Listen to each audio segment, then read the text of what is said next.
Hey, good morning, Austin Oaks Church. Good to see you. Hey, Leah.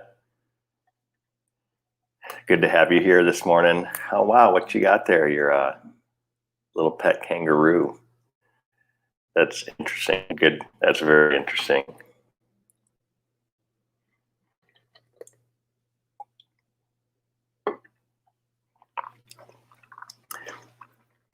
Hey, excited to be with you this morning. We are we're walking through Ecclesiastes, a pretty fascinating book and incredibly relevant for right now.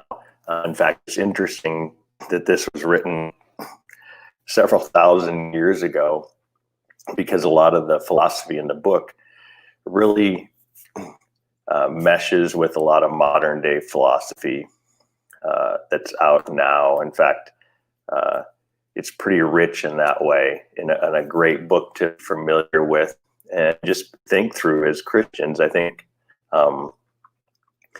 we do a poor job of this because we try to maybe infuse too much meaning into our earthly lives and often disconnect it from eternity. And what Solomon is doing in this book, the writer of Ecclesiastes, most believe it was Solomon, is he's just taking a real clear, honest look at life and showing two things that he talks about, two concepts that are so important. One is just the vanity or the fleetingness of life. He uses a word, hevel, that's used 37 times throughout the book that means a vapor or a mist or a wind, something that is very real. Obviously, we see this with present storms or storms that come, wind does damage. It's very real. We see these things, they accomplish things, but yet we can't control them. We can't figure out where it comes from, where it's going. We have no control over something that's real. He uses that as a picture of what this life is like, but this life in a very specific manner. He says, under the sun, another phrase that's used over and over again in the book. And it's a phrase that simply means when we only have a perspective on life that's this world. It's under the sun, or doesn't include heaven, doesn't include what in ancient Near Eastern times was called the heavens, and two different types of heavens. The heavens with the stars, that's where so-called the gods live. But then there's the third heaven, the highest heaven, which is where their true God, Yahweh, resided, so to speak. So when he speaks over and over again of under the sun, he's talking about when you have a perspective on this world that is only seeing it in light of this world, we don't include anything beyond this, then it becomes very futile.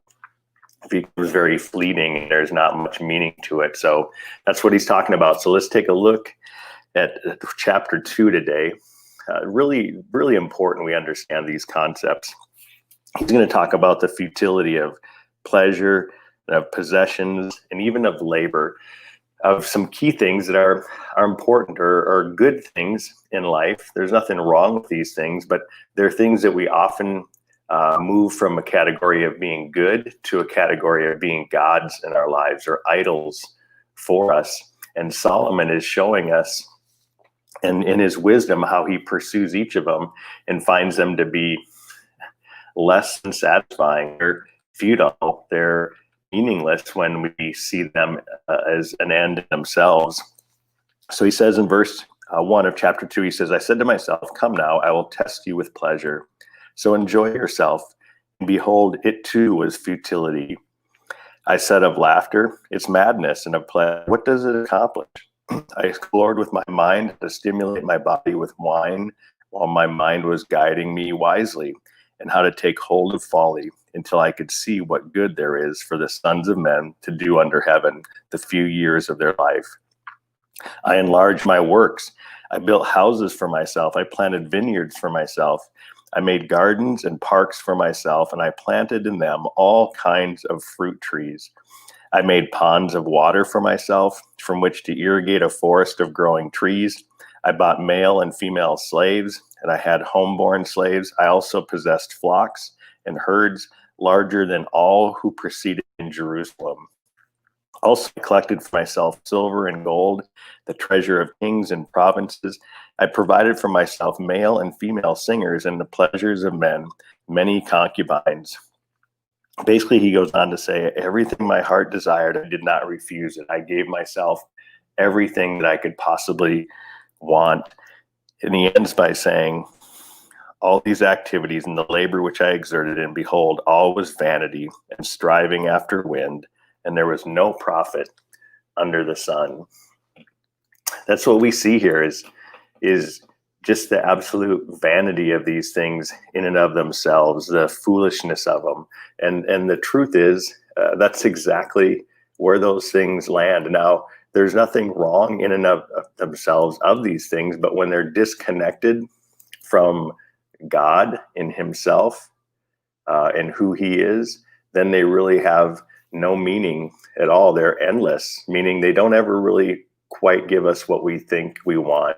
Like, just think of going to a great restaurant sometime and you're just so excited you want to try this place for the first time, and there's always that little bit of it never quite lives up to the hype, or some other experience you might have, or maybe it's a relationship that you sought forever. People who are single are often just thinking, if I could just get married, if I could just find myself in this circumstance, then the struggles that I'm facing would really be resolved.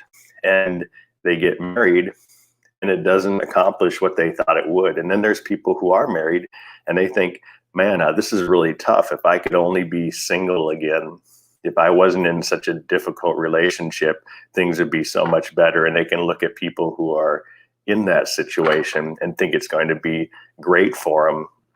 And then they find themselves in that situation and it's not what they thought it would be.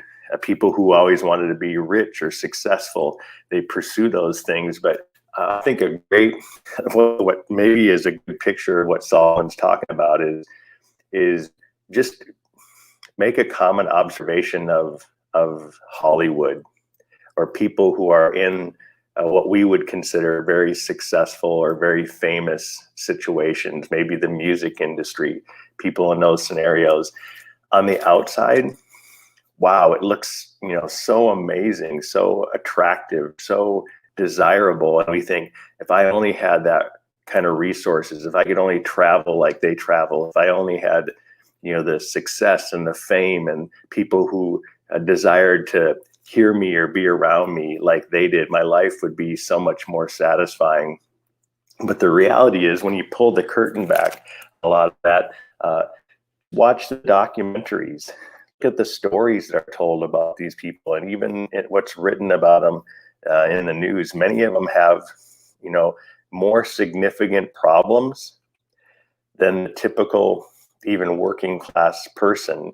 Even though the working class person feels like their futility is, I got to just work and I'm going to have to work my whole life, which is one of the things Solomon talks about. It is futile. We pay the bills one month and the next month they all pile right back up exactly the same way they did. I mean, how futile is that? Paying our bills over and over and over again. And the point of this book and the point of Solomon's message is simply that. For us as God's people, or us as just humans, to come face to face with the absolute futility of this life. In fact, it's God that's destined this present life to this futility, this physical life under the sun. If we don't look past the heavens, so to speak, if we only keep our eyes focused on this earth, then yes, everything is absolutely futile. We've been doing this for years and years and years. And what meaning does it have? We pile up wealth, as this chapter will tell us, only to hand it down to someone who may be an absolute fool and squander it. And here we worked our whole lives to accumulate this wealth. Even raising children, we spend so much time, I hear this a lot with parents, you spend so much time investing in your kids, and so much of your identity comes from that, and your kids move out and you kind of go, well, what do we do now?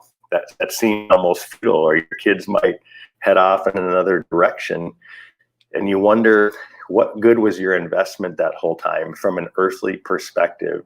So many things, when we only see them from this world, are absolutely futile. And God has destined this world to that futility so that we wouldn't put our hope in this world. And yet our very nature is to do just that. And I think the beauty, the irony, and the challenge of this book of Ecclesiastes, and this chapter even in particular, is to cause us to really ask these tough questions, to think deeply and harshly, in one sense, to face these head on and realize what this world really holds and doesn't hold for us. In fact, and I think Romans 8, a passage that many of us are familiar with, it speaks very clearly of this concept. From a New Testament perspective, when Paul says, in verse 20 of chapter 8, he says, for the creation was subjected to futility, not of its own will, but because of him who subjected it, in hope. Paul is talking in a theological way what Solomon was talking about in a philosophical way. Solomon was just philosophically looking at all these things, and this whole book of Ecclesiastes is doing that. It's dissecting every aspect of life and helping us realize that when we see this life just from the perspective of this life, without an eternal perspective, it's absolutely futile. There's no meaning to it. There's nothing lasting to it, because you can accomplish something your whole life, and the moment you die, it's passed on and be dispersed and brought to nothing in no time. And oftentimes it happens much sooner than that, where Paul here is saying, hey, this is exactly what God has destined or subjected the creation to. It's subjected to futility, not of its own will, meaning we didn't choose this life, or we didn't choose to subject creation to this. God did after the fall, because he knew that this creation would not be an end point, an end goal for anyone.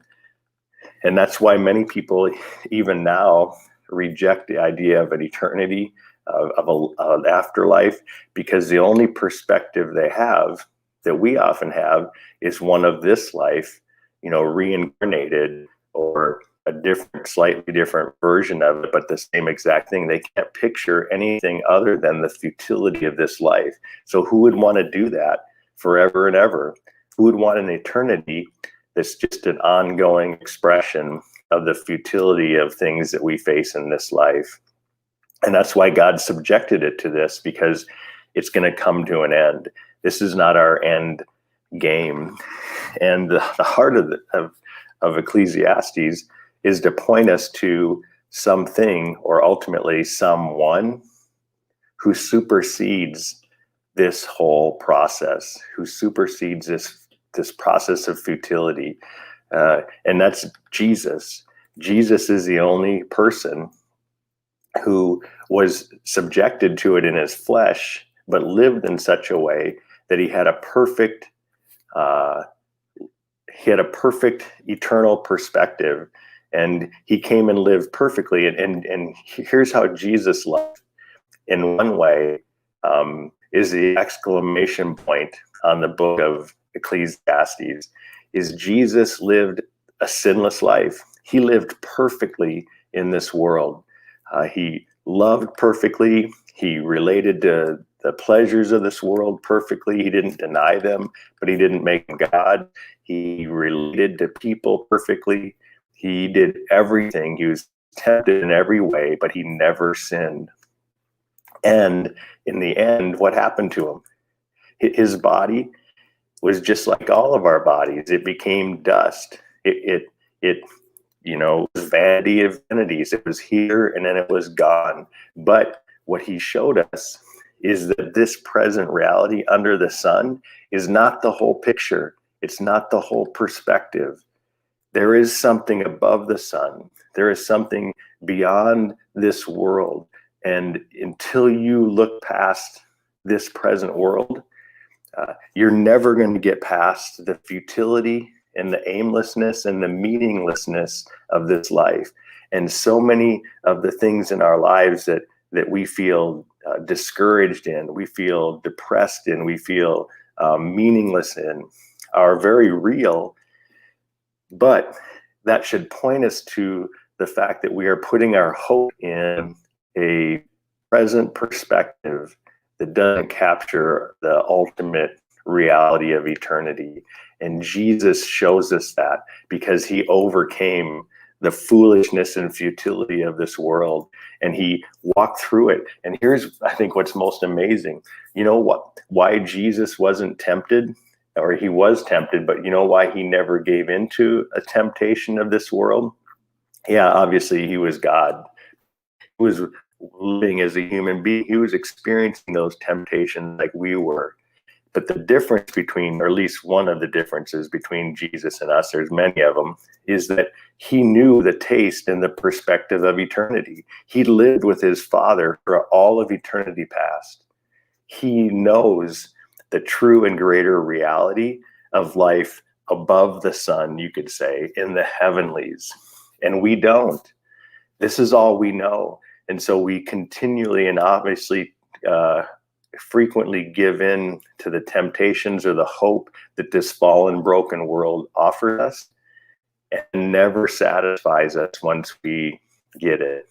Where Jesus knew what life was like above the sun. He has a perspective. He had the perfect perspective above the sun. He writes the story of the meaningfulness and the richness and the desires and the beauty of life above the sun, where Solomon could only write of it under the sun, just like we can only experience it under the sun. And so by faith in Jesus, we are lifted beyond these present circumstances.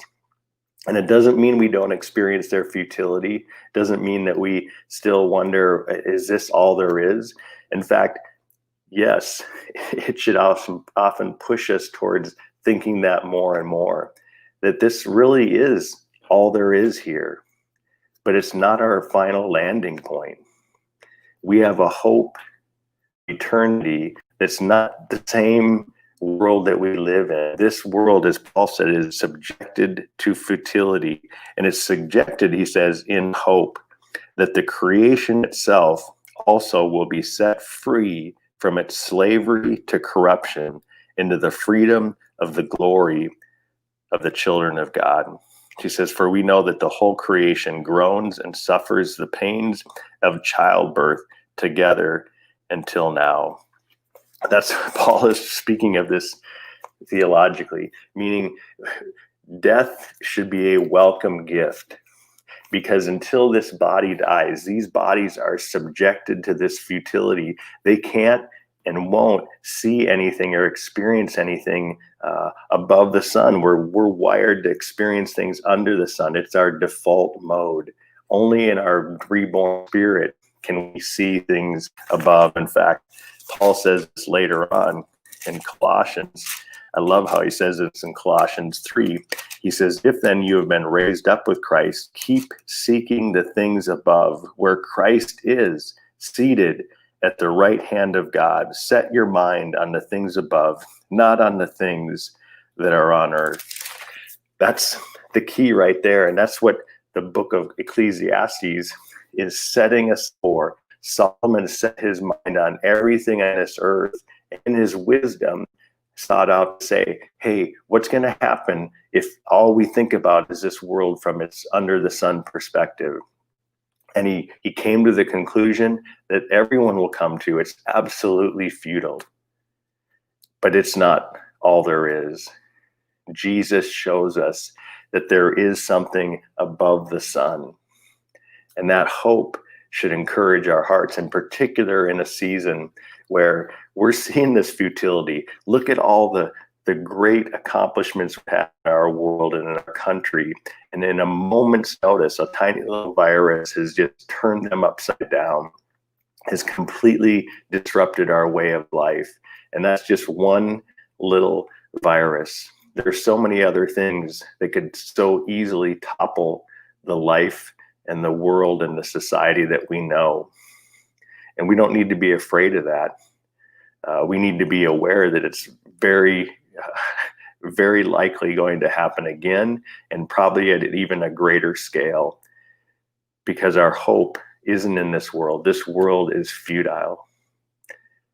But eternity in Jesus and God is very real, and he's going to recreate this whole world. He's going to recreate all of eternity into something that will never experience this futility ever again. Isn't that great news, church? I hope you're encouraged by it. I hope the cynicism of Ecclesiastes is so important, because it trains us not to put our hope in something that can never support the weight of the hope that we want to put in it. And that's exactly what Solomon is doing for us, is he's knocking out weak foundations for our hope, so that we'll place them only in the person, not the things, but the person who gives us meaning and hope, and gives us an eternity in a life that's not futile, and that's Jesus. Y'all have a great week. Hope you're doing well. Shoot me some comments if you're here this morning. It's good to hear from you all. Good to see you. Hey, Sunday, we are back out in the courtyard. So hope to see you there. The last time we met was fantastic. Just a great time with everyone together. Hope to see you again this Sunday, 10 a.m. So show up, bring your own chairs, dress comfortably. It's going to be warm. So dress like you're an outdoor summer event, because that's kind of what it is. So dress comfortably, bring your own chairs, spread out as much as you need to. What's this?